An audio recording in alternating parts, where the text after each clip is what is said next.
pessoal, beleza? Estamos aqui com mais um MDcast. Esse MDcast é um MDcast criativo, ó. Não é o da Thaisa, não é? Mas é um MDcast extremamente criativo. A gente vai conversar hoje com um convidado. Vou apresentar ele para vocês já, mas vamos começar aqui. A gente tá aqui com o Emílio. E aí? O senhor empolgação, Emílio. Incrível, cara. E a gente tá aqui com o Jafé. E aí, turma? Lembra do Jafé? Daquele podcast, né, que a gente fez lá sobre o Draw Party, né? Que a gente fez, né?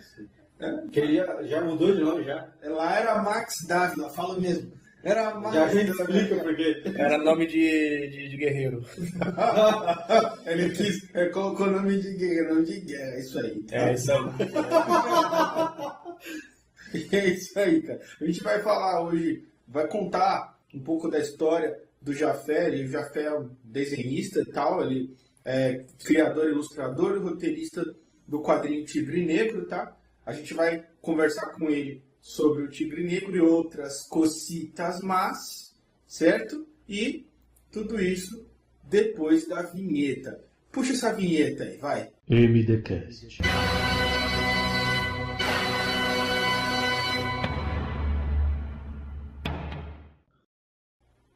E aí, pessoal, voltamos aqui, tá? O Emílio quer causar um tio Bordão. Eu não conheci o outro mundo por querer. Certo? Tô melhor agora. Então, Jafé, Oi. fala o seu nome, cara. Porque você muda de nome como se muda de pele. Ok que muda de pele. Tá devendo. Tá me chamando de cobra, viado? Por que eu mudei o nome? Exatamente. Cara, foi assim. Eu tava preocupado com as pessoas, no geral, né? O público, contatos profissionais, não lembrarem do meu nome.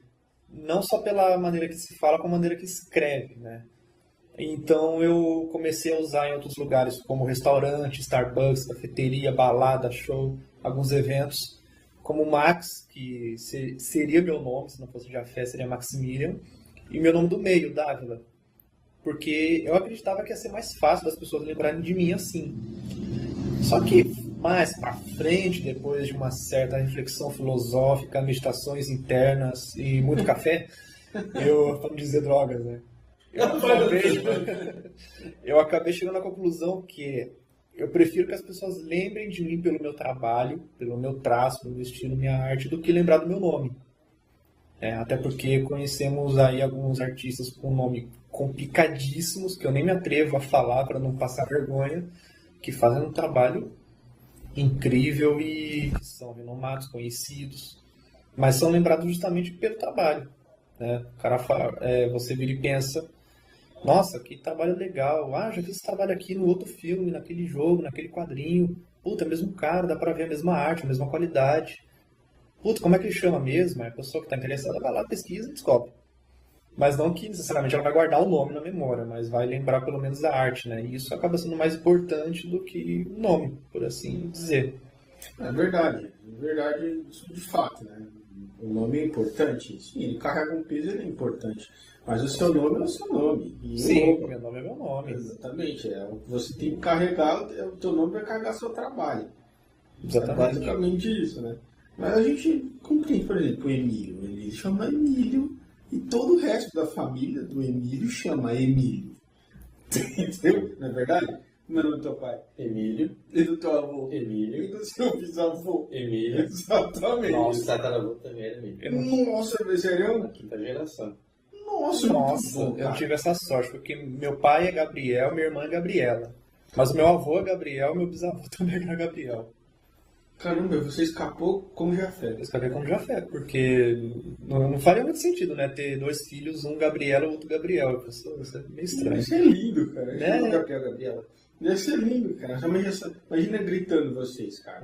Gabriel! Deve ser lindo, cara. Mas é Gabriel pai, Gabriel filho. Qual que é a tua idade, cara? Quantos você tem? Tô com 28. Eita, um garotinho, tá? Novo ainda.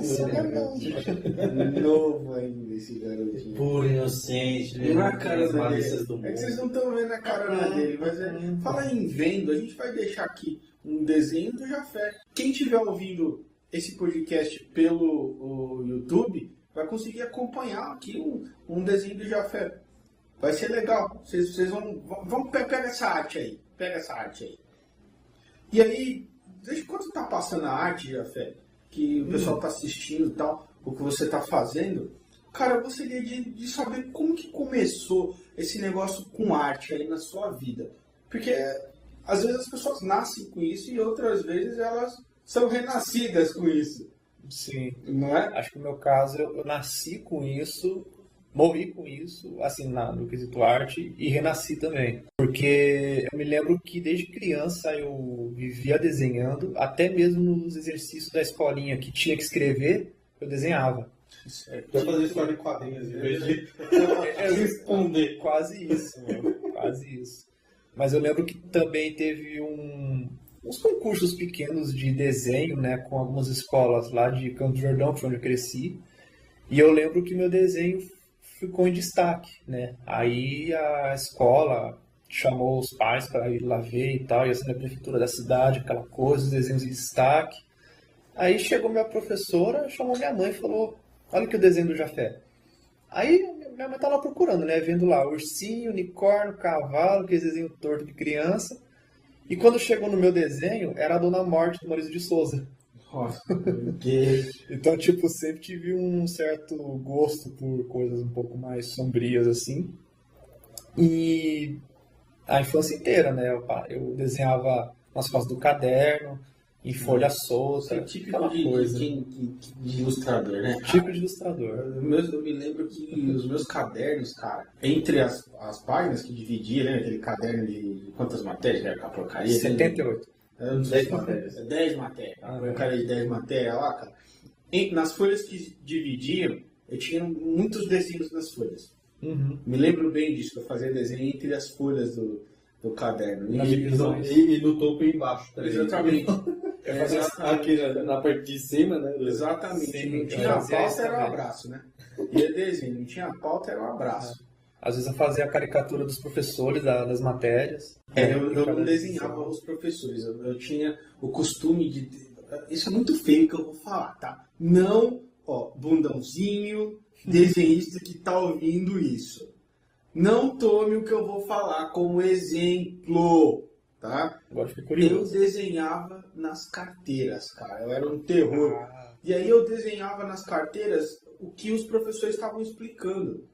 Eu me lembro bem que eu fiz um trabalho sobre um matemático que ele chama Gabriel Bombelli. Procurem Gabriel Bombelli, tá? Muito bom. E eu me lembro que eu desenhei as coisas que ele fazia, um pedaço da história dele na carteira, meu. Eu desenhei aquilo. Que louco. Eu do trabalho tirei um 10 e depois tive que limpar aquelas porcarias tudo que eu fiz. Olha aí, tá vendo? Mas eu tirei um 10. Sim. E eu...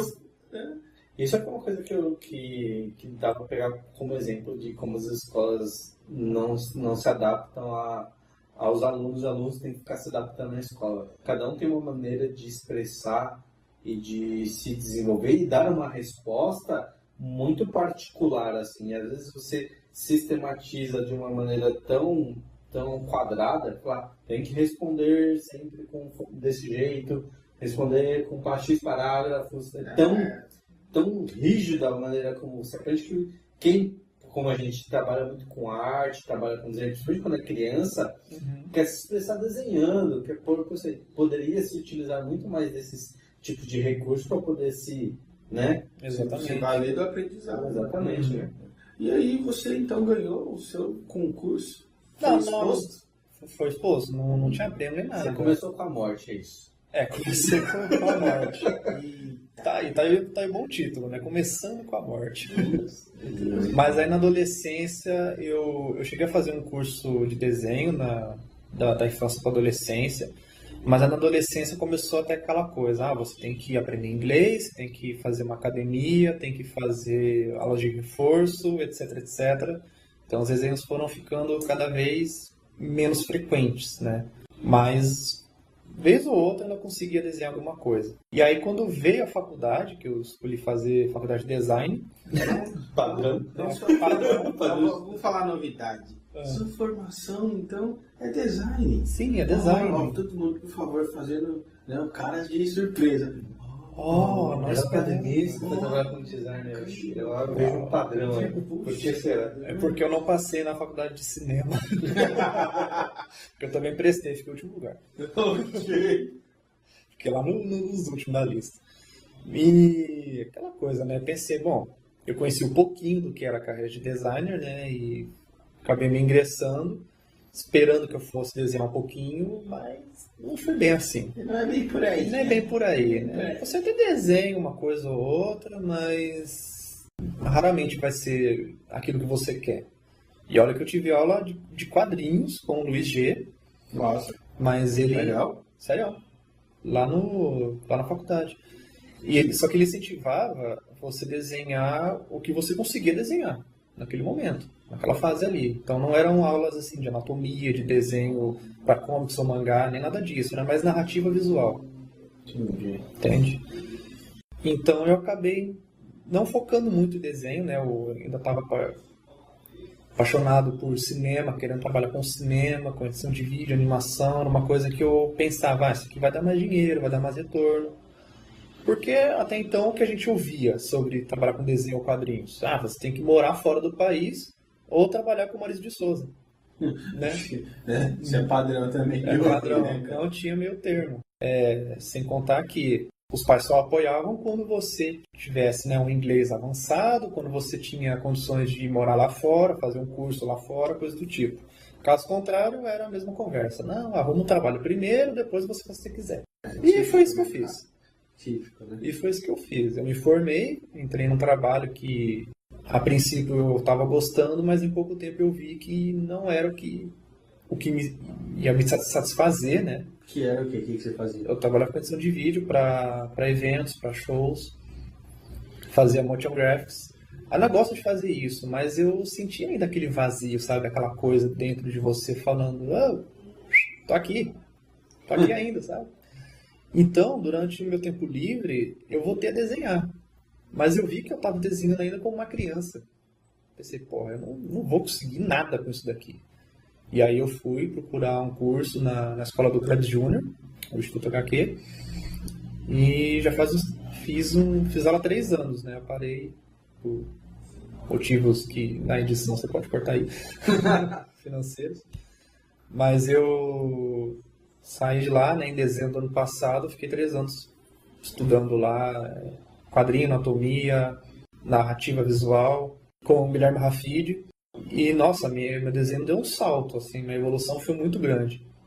E aí consegui, né, fazer esse projeto do Tigre Negro, tô também trabalhando com pin-ups para leilões. E assim, é devagar, mas tá indo. Entendi. Como é que funciona essa parte de pin-ups para leilões, assim? Como que é esse mercado? Não é. Bando de quê? Tarado. Não é isso. Não. Eu não vou negar, é um bando de tarado, virgão, punheteiro, que não sei se pode falar isso. Mas funciona assim, Punheteiro, alto amor. Isso, alto amor, exatamente. Meu Deus do céu. Bota aquele meme do cara fazendo facepalm. Funciona assim. Existem agências que vendem artes originais, feitas no papel, para colecionadores. Então é um mercado voltado para colecionadores. Não necessariamente editores ou produtores de conteúdo. É mais para colecionadores mesmo. Esses colecionadores têm 2 visões. Uma a maioria das artes, 99% delas, são de figuras femininas em poses sensuais, ou em poses de ações, que acaba também tendo um apelo sexual, apenas como coleção, apenas como uma apreciação, um hobby. Apreciação da arte, no caso. Né? Da arte erótica também, que deixa de ser uma arte.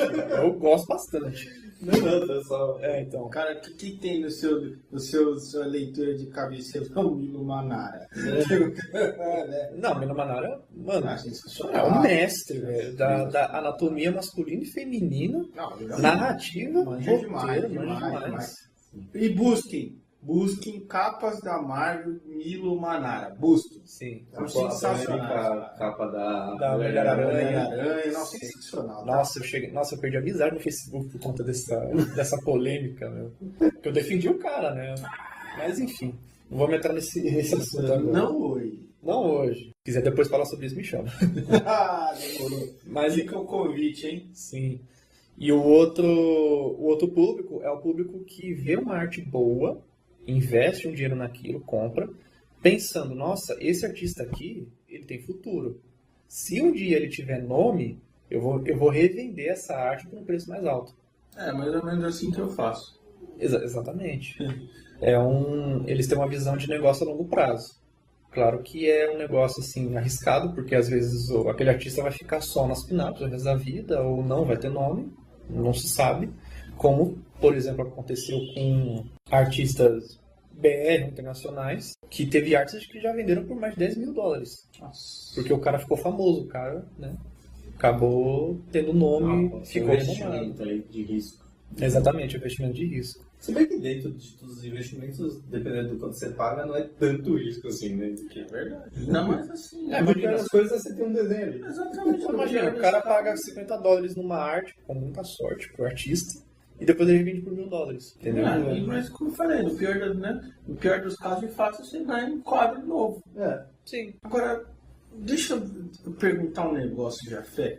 Eu quero saber quem que é o Jafé, cara. Como era criança, Jafé, você vinha de sempre, no capetado, como que era o Jafé, O que gostava, o pequeno Jafé. Era pequeno Jafé. O Jafézinho. Já um Jafézinho. Segue um jafezinho pra nós. Meu, se tem uma coisa que eu não era encapetado, viu? Eu era muito quietinho na minha, assim. Sempre fui, digamos, zoeiro, brincalhão. Mas não aprontava. Não aprontava. Às vezes, tipo, de fazer um... Tiração de sarro. Tiração de sarro, fazer caricatura dos coleguinhas, dos professores, aqui e ali.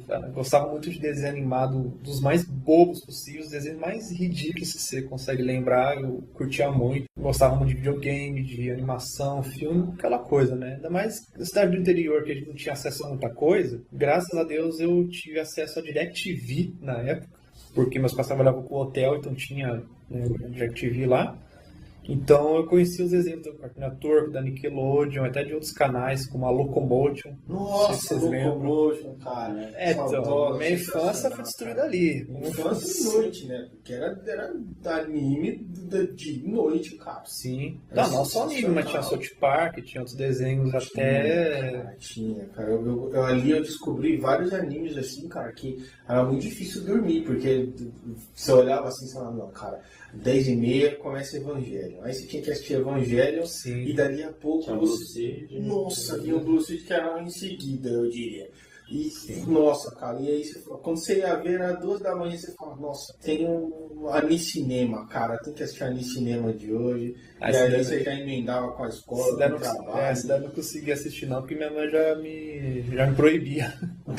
Falava, não, 10h30 vai pra cama, vai achar que esse planeta aqui é mais leve. Ah, com certeza. Com certeza. Você vê a diferença de quase 10 anos entre o Ulisses e o Jafé. Sim, claro. Aí o Ulisses já era nessa época mais velho, já tinha... Isso, já era mais velho, sim. Ele tinha, na época, quando os 9 anos. Nessa época eu tava... Eu tinha uns 13, 12, que era Locomotion, então 13, 14, então você já tinha quase uns 20. É verdade, tinha uns 19 anos ali já. Então já dava pra você escolher o horário de dormir. Exatamente, ou não dormir.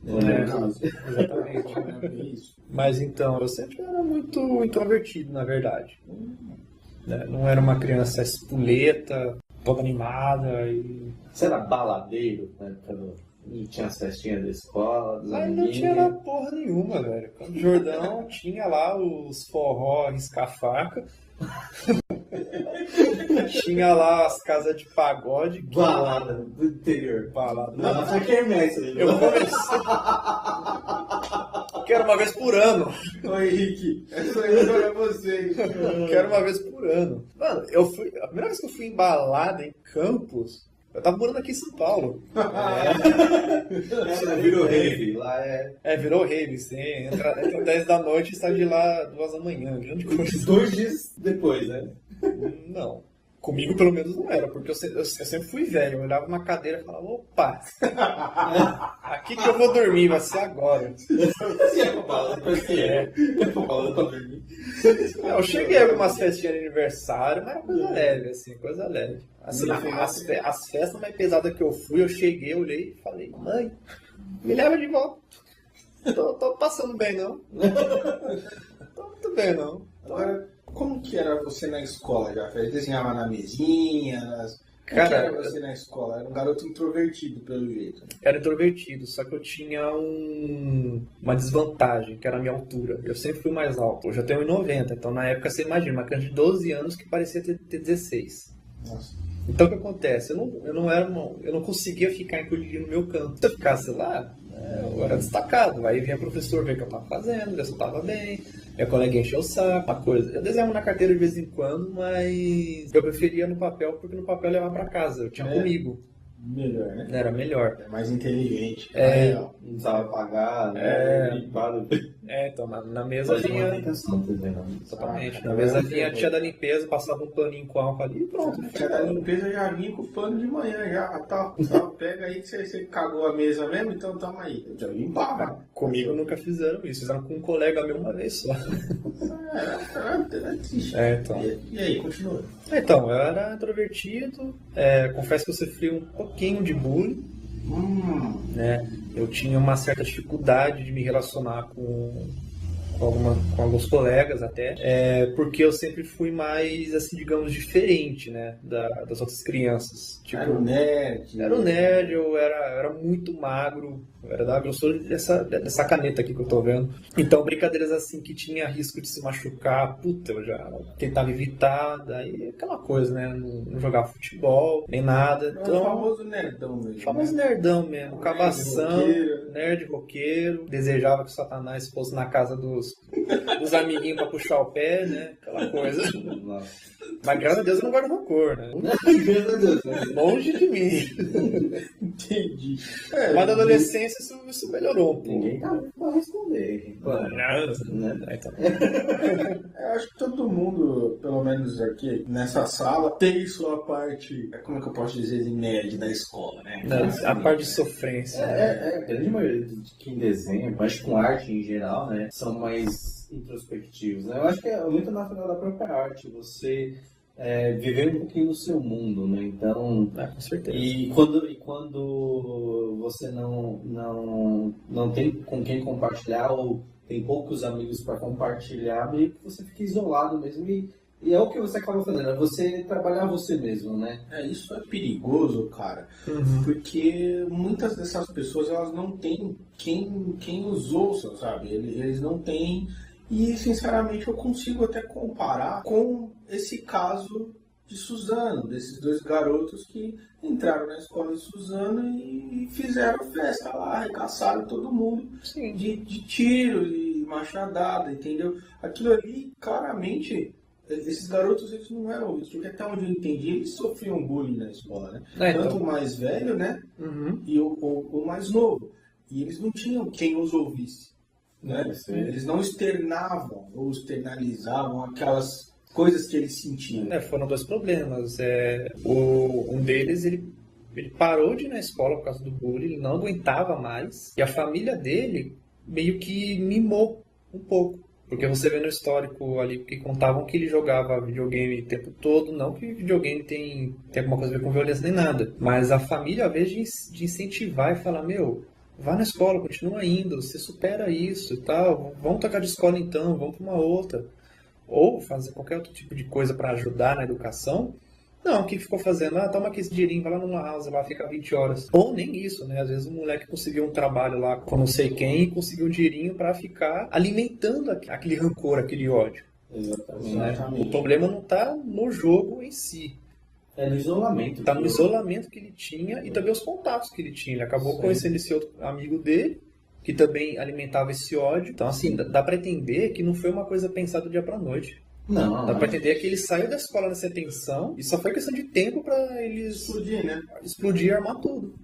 Já fica aí uma dica para você que é mais novinho aí, tanto para você que você se isola, você sofre bullying, que a gente, mesmo maioria dos nerds aqui, a gente da minha parte que sempre foi muito passivo nesse sentido. Ficava ouvindo, tomando xingo, zoação e tudo mais, e não tem, às vezes, aquele ímpeto de externar e gritar ou ir pra cima, e você leva isso pra casa e fica alimentando isso. Então, tanto você que se isola, porque sofre esse tipo de coisa, tanto para você que pratica esse tipo de não é legal você zoar os outros. Zoar é normal, você brincar, mas tome cuidado quando você passa dos limites, tá? E faça isso com uma pessoa, vai brincar, zoar uma pessoa que você tem intimidade. Não vai fazer uma pessoa só porque você quer humilhar, porque a brincadeira passa de brincadeira para humilhação, que aí você... Eu acho que isso não é legal. Eu sempre fui o nerdão, cara. Sempre fui o nerdão, só que tinha um adendo, né? Um adendo. Eu era o nerdão da mão pesada.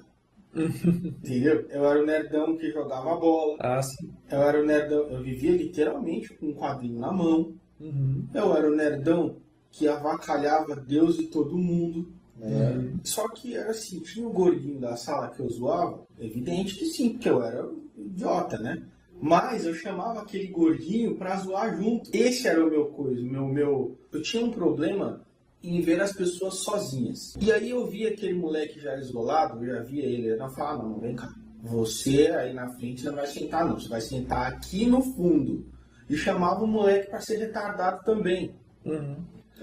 Inclusão, né? Era isso que eu fazia. Eu nunca gostei dessa coisa de você ficar segregando as coisas, porque pra mim todo mundo farinha do mesmo saco. Todo mundo vai feder igual um dia. Sim. E aí, ao menos o Walt Disney, tá? Sim, claro. Mas então, eu nunca gostei disso. Vamos zoar o gordinho? Sim, mas o gordinho junto zoando. Era isso. Sim. Não vou juntar os molequinhos pra zoar o gordinho. Então que fique claro, o bundãozinho zoador. Quer zoar? Eu aconselho, zoe. Mas você vai chamar o outro pra zoar junto, aquele, sabe? O gordinho, o excluído, o esquisito. Não é pra zoar outra pessoa, não é pra zoar junto, né? Todo mundo participar. Escolhe um alvo, mas o alvo tem que estar... De acordo, tem que estar na zoeira, tem que estar na brincadeira. Bota ele na roda, cara, entendeu? É isso assim. E aquela coisa também, por mais assim que você não passe dos limites, foi uma brincadeira muito boba na sua visão e na visão de 99% do mundo. Mas se aquela pessoa não gostou, se aquilo magoar ela, cara, é aquela coisa. Cada pessoa é cada pessoa, cada indivíduo é cada indivíduo. Por mais assim que na visão de todo mundo aquilo foi uma coisa leve e inofensiva, mas para ela não, respeite. Pede desculpa. Né? Tenta se retratar. Não deixa a pessoa magoada. Você não gosta de ficar magoado. Ninguém gosta de ficar magoado. Então por que você vai fazer isso com outro? Exatamente. Por mais que seja uma coisa pequena, você não sabe a história dela por trás daquilo. Exatamente. Não sabe o que ela carrega ali. Você não sabe o que ela carrega. Você que está sofrendo bullying, o garotinho que sofre bullying, eu sofri muito bullying. Eu era o menor, provavelmente da escola ali, eu sempre fui muito pequenininho, na infância, era bem pequenininho mesmo, magrinho, e o pretinho. Então, cara, juntava tudo, sabe? O pretinho ficava com um quadrinho na mão, e eu era assim. Esse era o excluído de todos os lados, do pessoal que... Pois é. Mas ali, infelizmente, eu aprendi a ganhar respeito por outra forma. Eu aprendi a ganhar respeito pela violência. Eu metia a mão, e quebrava, e machucava, e ali eu passei, então, a entender que aquilo era o correto a se fazer. Mas ainda assim, isso é uma forma de externalizar a coisa. Não chegava ao extremo, né? Exatamente. Não era aconselhável? Não. Mas você que está sofrendo isso na escola, conversa com alguém. Fala com alguém. Chama alguém para expor isso. E se na medida do possível, revide. Você não é um tijolo, revide. Com palavras, revide com atos, não importa, revide. Só que joga para fora. Porque isso dentro de você vai te machucar a ponto de te matar aos poucos. Sim. Então, externaliza isso, de alguma forma. E outra coisa, não guarde para você. E não canse de pedir ajuda. Entendeu? Você pode falar para 30 pessoas, você precisa de uma que te ouça e fala, cara, eu vou te ajudar. Sabe? Porque você pode dizer para 30 pessoas e 29 dizer, não, frescura sua, não, só ignorar, coisas assim. Mas se uma pessoa vira e fala, cara, vamos conversar então, vamos falar com seus pais, com os professores, coisas do tipo. Exatamente. Isso faz toda a diferença. Primeiro podcast autoajuda, vamos voltar pro... né? Mas eu gostei muito, eu gosto muito. Acho que seria até legal a gente vir falar um pouquinho num podcast desse tipo de coisa. A gente que viveu esse lado e de repente uma pessoa que fazia um outro contraponto de como lidar com essa situação, né? Com certeza. Eu acho importante. Agora, Jafé, Oi. Vamos falar do seu trabalho principal, cara. Hoje, vamos chamar o seu trabalho rotativo, trabalho em rotação que você está produzindo. Vamos falar do Tigre Negro? Bora. Cara, Tigre Negro, cara. Como surgiu Tigre Negro? Tigrito Negro. Cara, inicialmente ele surgiu em 2007, mais ou menos. Nossa, já Faz é, tempo. meu amigo. Cara, eu tava assistindo Power Rangers, não lembro qual versão, e eu reparei no capacete, no uniforme dos Power Rangers, a ligação, né, que eles tinham com os animais que eles falavam, né? Eles falavam... Power Rangers Força Animal. Isso, acho que era Força Animal mesmo. Aí eu percebi que o Ranger preto, ele tinha uma roupa de animal que eu demorei muito a perceber que tinha a ver com o animal que ele era, porque eu não lembro agora o que era. E o Ranger amarelo tinha do Tigre Dente de Sabre. E aí eu reparei no uniforme e pensei, cara, essa roupa aí do Ranger amarelo ia ficar muito mais legal se fosse preto. E aí me deu um estalo, tipo, nossa, tigre, legal. Aí comecei a desenhar tudo. No começo, ele usava um capacete de metal que tinha o desenho assim levemente de um tigre e tudo. Ele tinha toda uma outra aparência.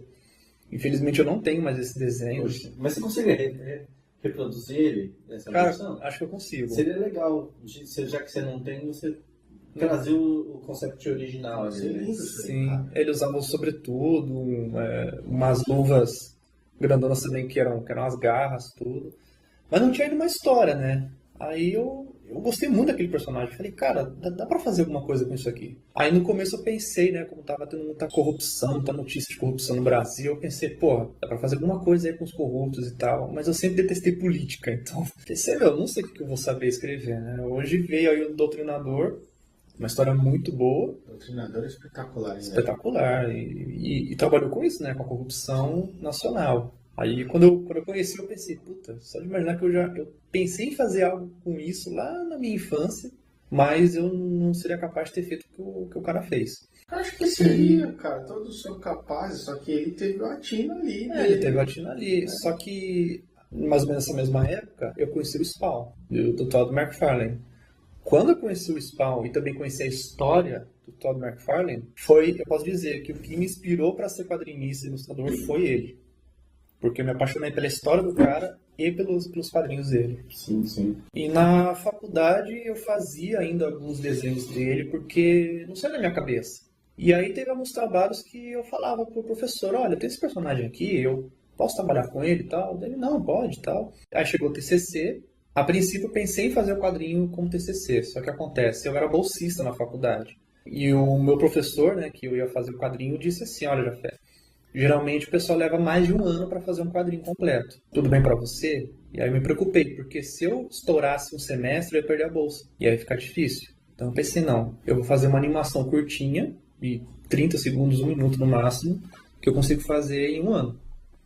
E aí, na animação 3D, meio meia boca, que eu desenvolvi melhor a história, melhor o visual, consegui entregar. Só que depois daquilo, muitos colegas falaram, cara, e aí, você pretende fazer algo sério com essa história e tal? Eu pensei, cara, eu pretendo. E fica naquela, pretendo um dia, assim, quem sabe, amanhã, semana que vem, dia 30 de fevereiro, quem sabe. Eu vou, sabe?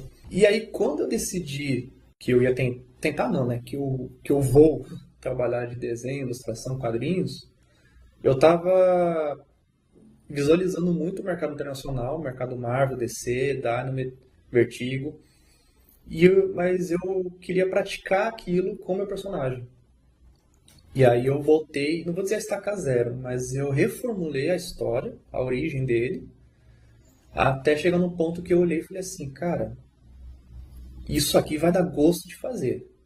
Porque até então a história estava um pouco diferente e eu não estava animado de fazer. Então, isso é uma grande diferença. Quando você elabora uma história que você olha e fala, nossa, agora sim tá da hora. Agora tá legal. E aí dá mais ânimo de você trabalhar. Entendi. E, cara, a gente já falou como você concebeu esse novo Tigre Negro, como essa aparência dele, como que ela nasceu, assim, como que foi pensar nisso, cara? Então, primeiro foi o seguinte, eu queria desde o começo, eu queria uma história que tivesse relação com o sobrenatural, com histórias religiosas, demonologia, angiologia. Porque você disse já, né, que gosta de um negócio mais obscuro, começando com a Dona Morte. Lá. Sim, então. Né? Eu sempre gostei desse tema, né? E eu não... Principalmente depois de ter conhecido Spawn, que foi uma grande referência, e outros filmes também de terror, de exorcismo, documentários de histórias assim. Então eu vi que existe uma ciência por trás de tudo isso, né? Existem pesquisas dessas histórias. E eu não queria perder o nome Tigre Negro. E a essência dele, que era esse visual de uma roupa com listas brancas. Eu não queria perder isso. Então eu tive que repensar como aplicar a roupa, o nome e o contexto histórico. E assim, é tudo questão de pesquisa. Conforme eu fui pesquisando, eu fui conseguindo encaixar melhor as peças, encaixar melhor também o design do uniforme dele, a ponto de chegar numa história que tem cabimento, faça sentido, mesmo que para alguém não faz, para a maioria fizer, tá ótimo, sabe? E pode falar. Agora, cara, já que a gente entrou nessa parada de história, você não quer dar uma palhinha da história do Tigre Negro? Só uma palhinha da primeira ou da segunda? Da primeira. Do plot geral. Do plot geral do quadrinho hoje. Claro. Bom, tudo começa nos tempos mais primórdios, quando o demônio Leviatã, ele assume o trono do inferno, manda um exército para o céu para tentar invadir o paraíso. Ele luta contra o anjo da noite, que é Auriel, como está no subtítulo da história. Ele não vence, mas Auriel cai na terra, de forma petrificada, e essa pedra vai parar nas mãos, depois de muitos anos, de um jovem brasileiro chamado Alex, que sofre de problemas de depressão, é órfão, né, teve os pais que eram missionários. Ele consegue ter, por alguma razão misteriosa, que futuramente será desvendado na história, ele consegue se comunicar com o anjo da pedra. O anjo avisa ele, olha, estão vindo atrás de mim, porque eles querem a minha armadura da noite. Que é, no caso, que seria a roupa do anjo, que é o anjo da noite. Que é uma roupa poderosa, tendo em vista que, sabendo que o universo, a Terra e tudo mais, foi criado na noite. Então, a roupa deles, os poderes deles, são praticamente os mesmos poderes que os poderes de Deus. Os poderes da criação. Então, é um poder primordial. Bastante. Acho que o primordial mesmo. Só que um pouco limitado, porque quando ele cai na Terra, ele perdeu as asas e perdeu a graça. Sim. Então ele é um ser de luz, só que petrificado, que precisa de um corpo, de uma alma, para poder ser esse guerreiro novamente e impedir que Leviatã domine o inferno, domine o universo e toda a existência. Uhum. A princípio, o Alex rejeita a história toda, pensa que está ficando maluco, quando a esposa dele fica possuída por um demônio. Ele precisa, então, vestir a armadura do Anjo da Noite, atravessar o plano astral entre a Terra e o Inferno, que é o Purgatório, encontrar o demônio lá e batalhar contra ele. Cara, a primeira história é essa. Gostei muito. Gostei muito dessa história, malandro. Gostei bastante, cara, dessa história. E diz pra mim, como foi o processo para isso, para você? O processo todo, vai. A gente já falou um pouco, né, de como foi a história, como ela foi concebida, o conceito do personagem, mas como foi o processo de trabalho? Como foi fácil para você? Nem um pouco. Como foi, cara? Como assim? Não é tão simples. Vamos desenhar, né? Claro que sim, claro que não. Como foi esse processo, cara? Cara, foi difícil pra caramba. Eu posso dizer assim, eu fiquei mais de um ano nesse projeto, não só no desenho e na colorização, arte final e a impressão, mas também o roteiro, né? Na verdade, o roteiro foi um pouco mais fácil, porque, como eu disse, eu fui pesquisando muita coisa, fui absorvendo muita coisa. Chegou um ponto assim de eu ficar viciado nesse assunto de angiologia, demonologia, ocultismo, bruxaria, magia negra. Claro que eu não praticava, eu só pesquisava para saber o que já foi registrado, o que existe. A história, né? Para embasar a história. Porque eu pensava, os caras não fazem filmes ou livros sobre esses assuntos do nada. Difícil. É difícil. Então, por exemplo... Se fizesse, ia ficar igual Dragon Ball. Filminho bom aquele. Maravilhoso. Por exemplo, eu vi um filme lá, acho que era O Ritual, que eles falam de um demônio chamado Baal. Eu pensei, esse demônio existiu? Tem relatos disso? Eu fui lá, pesquisei, nossa, tem na verdade 72 demônios, com mais, cada um tem tantas legiões, as legiões têm nomes, então eu vi ali que tinha uma ciência, então eu absorvi tudo isso. Trouxe para a história que eu já tinha antes, que até então era o cara encontra a pedra é a armadura, e ele vai usar isso para se vingar do demônio que matou os pais e a esposa dele. Então era uma história que eu olhava e falava, cara, tá faltando alguma coisa. Tá faltando aí, tipo, os poderes, eu também não tinha pensado no que era, até então ele só era mais ágil, mais rápido, mais forte. O Standard, é o herói Standard. Exatamente. Hoje o poder dele é materializar armas. Armas criadas no céu. Nossa, sensacional. Ele tem essa limitação, ele não pode criar armas de fogo. Ainda. Sensacional. Então, o desenvolvimento da história foi bem isso. Aí, quando chegou a um ponto que eu sentei, passei o final de semana inteiro escrevendo assim, a história, né, do que aconteceu do começo ao fim. Aí que eu olhei para a história e falei, nossa, agora tá legal. Mas aquela primeira versão era como se fosse uma redação da escola, sabe? Nossa. Era uma vez, um fulano aqui, tal, e assim vai. Aí deu umas 1000 páginas, nem lembro quantas páginas deu. E depois disso ele passou pro roteiro, voltado para quadrinho, pensando em cada quadro, cada página, o tanto de fala, tinha muitas falas que tiveram que ser encurtadas para poder caber nas páginas e nos quadros. E aí depois veio a produção. Que é? Como que começou essa parte de produção? Eu comecei os desenhos no papel, das 5 primeiras páginas, e eu vi que eu tinha uma certa dificuldade com a velocidade do trabalho. E eu estava muito empolgado, ansioso para terminar aquilo rápido, né? Então eu passei a fazer no computador. Porque no computador eu vi que as minhas dificuldades técnicas seriam amenizadas usando ferramentas do Photoshop, do Clip Studio, principalmente para cenário, perspectiva, né? Que muito artista tem dificuldade. O computador deu uma grande ajuda com isso. Agiliza muito o processo. Agiliza muito o processo.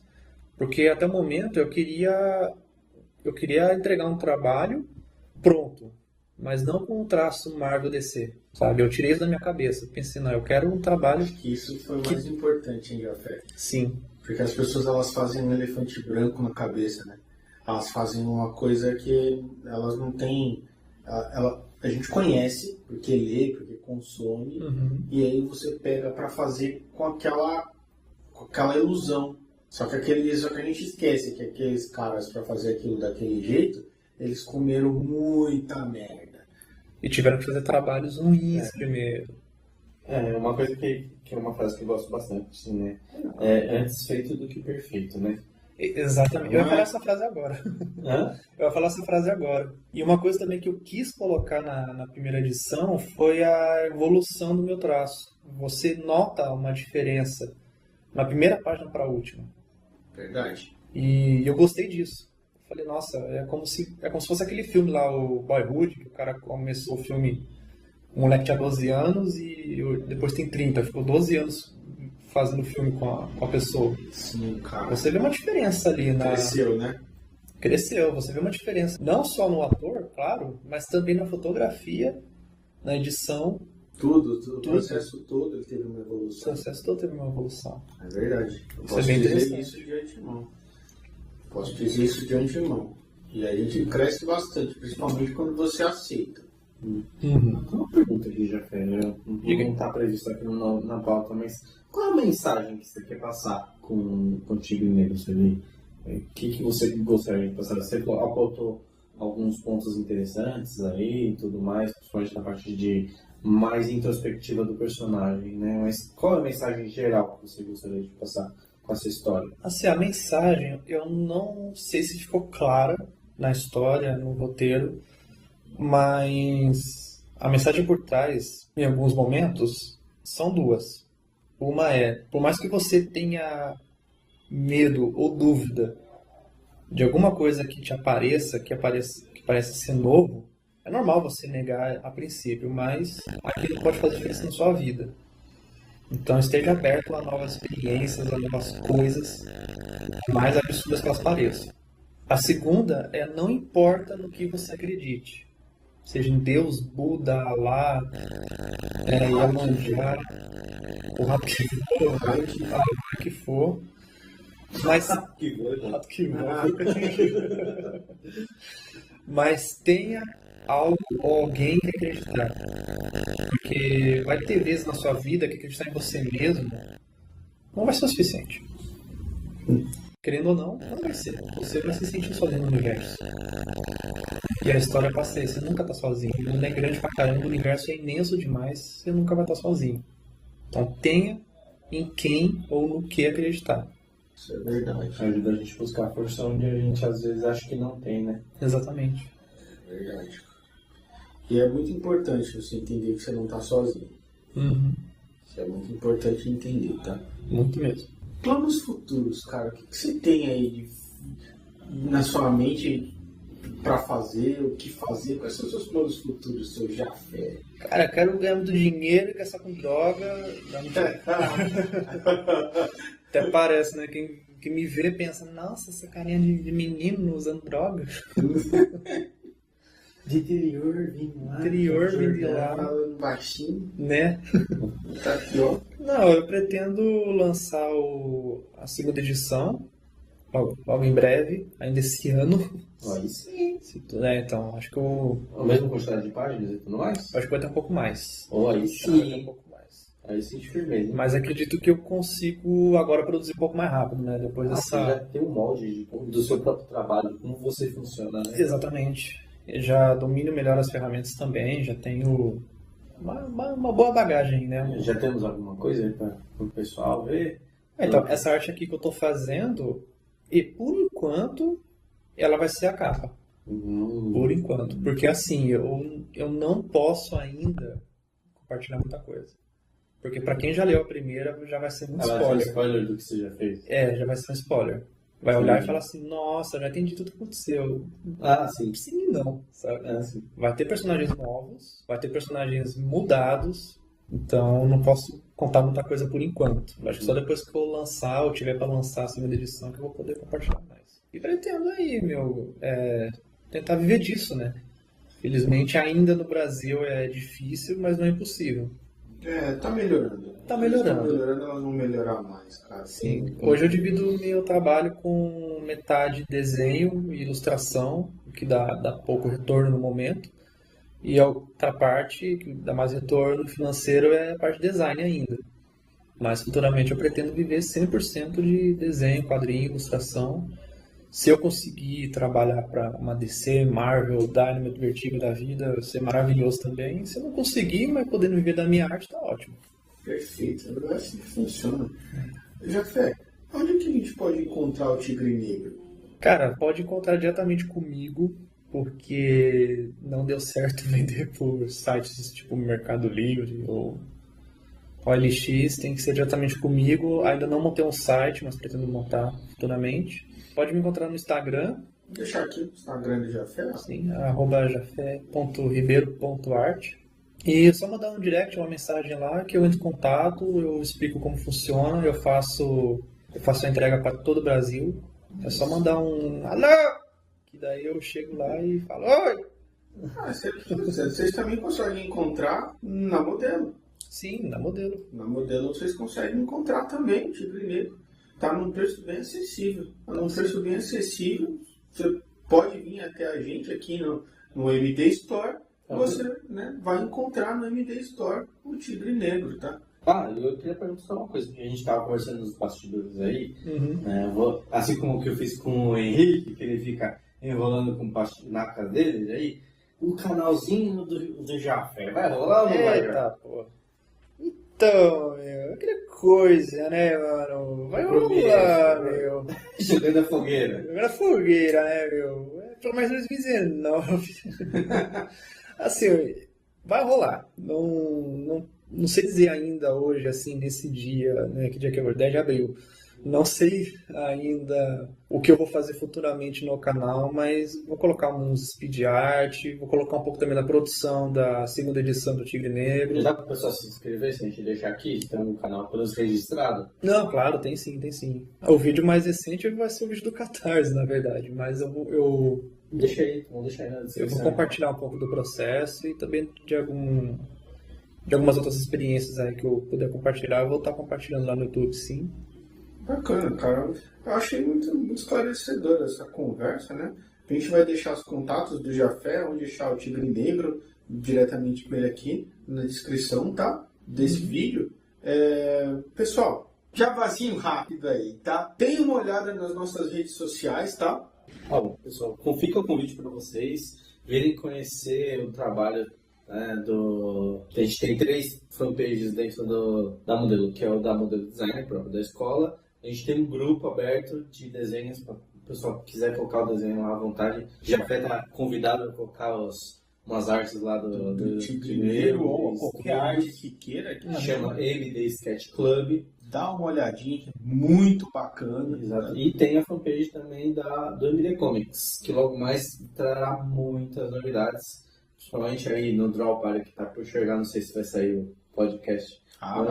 Vai sair. O Draw Party, tá, pessoal? Aquela famosa Draw Party anual, que o Jafé tava aqui com a gente ano passado. O Draw Party ano passado. Vai estar nesse? Vou. Perfeito. Jafé vai estar nesse Draw Party. E promete, hein? Porque você vai ser... Se andar tudo conforme a gente tá planejando, vai ser num lugar maior, com mais atividades, com muita gente... E com um grupo de pessoas muito legais. Cara, vocês vão gostar desse Draw Party esse ano. Aguardem. Tá a data. É 25 de maio. 25 tá? de maio cai no sábado, das 2 às 7 da noite. Estejam sempre alerta. Olha lá. Olha lá ele soltando spoiler. Muito bom. Muito bom. Considerações finais. Crianças, não desista do seu sonho. Corre atrás do seu sonho, mas vai de bicicleta que é mais rápido. Boa! Agradeço a presença do Emílio aqui nesse podcast. Eu que agradeço, foi um podcast deveras interessante, com profundo, né? Gostei muito de a gente abordar essa ideia do bullying e tudo mais, junto com eu gostaria de aprofundar esse papo, mas foi um prazer conversar com você, já foi saber mais como funciona essa história, e eu estou ansioso para ver o desenrolar do capítulo 2 aí do Tigre Negro. Edição 2. Só tenho a dizer que tá mais sombrio, mais macabro, mais violento, mais emocionante. Mas só quem leu o primeiro vai saber do que eu tô falando. Se você não leu o primeiro ainda, vem buscar para ler. Aproveita que já tá saindo o segundo. E lembra, né, que a gente falou das pinapes. Uma hora vai acabar e não sabe se vai ter segunda reedição. Esse cara estoura aí, você vende o Tigre Negro pelo triplo, quádruplo, quíntuplo do preço, cara. Você arrebenta. Vai me dar 40%. Eu agradeço você, Jafé, pela presença, cara. Muito bom de ter aqui sempre. Eu que agradeço, galera. Cara, e gostei muito. Espero o Tigre Negro, esse segundo volume. Espero mesmo. Espero que vocês tenham gostado desse programa. E fui. Falou! Falou!